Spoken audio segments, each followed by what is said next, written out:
बिस्मिल्लाहिर्रहमानिर्रहीम। अस्सलाम वालेकुम। इस उम्मीद के साथ कि आप जहाँ भी होंगे खुश भी होंगे और महफूज भी होंगे,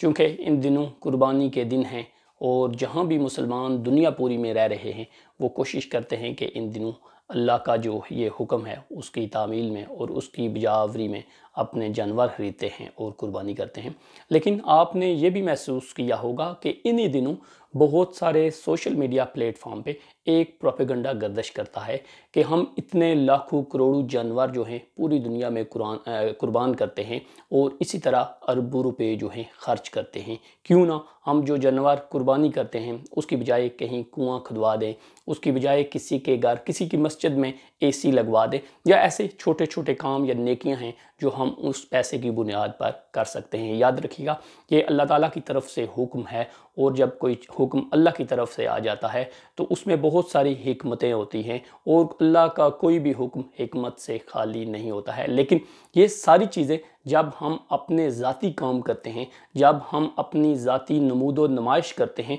तो उस वक्त नहीं सोचते हैं कि जब भी मैं 25 लाख की कोई गाड़ी ले रहा हूँ तो मैं एक मोटरसाइकिल पे या साइकिल पे भी गुजारा कर सकता हूँ। मैं इतना ज़्यादा पैसा क्यों खर्च कर रहा हूँ, मैं बाकी मांदा रकम जो है गरीबों में तकसीम कर दूँ, किसी को घर बनवा के दे दूँ, किसी की बच्ची की शादी कर दूँ या किसी को नलका वगैरह खुदवा के दे दूँ। लेकिन बदकिस्मती से वहाँ हम ये चीज़ें नहीं सोचते हैं। इसी तरह जब हम बड़े बड़े घर लेते हैं, बड़े बड़े कारोबार करते हैं, जब हम 1 करोड़ रुपए की कोठी बनवाते हैं, जब हम किसी बिज़नेस में 2-4 करोड़ रुपया खर्च करते हैं, तब ये चीज़ें नहीं सोचते हैं कि इतनी लंबी इन्वेस्टमेंट क्यों कर रहे हैं, इतने लाखों करोड़ों रुपए अपने घर के ऊपर क्यों लगा रहे हैं। क्यों ना हम ये सदका कर दें, ये लोगों में खैरात कर दें और इस तरह गरीब लोग इनसे मुस्तफ़ीद हो सकते हैं। ये ऐसी चंद बातें हैं जो इस वक्त लिबरल्स टाइप के या जो सुर्खे होते हैं वो अपने तई इनको एक उबारते हैं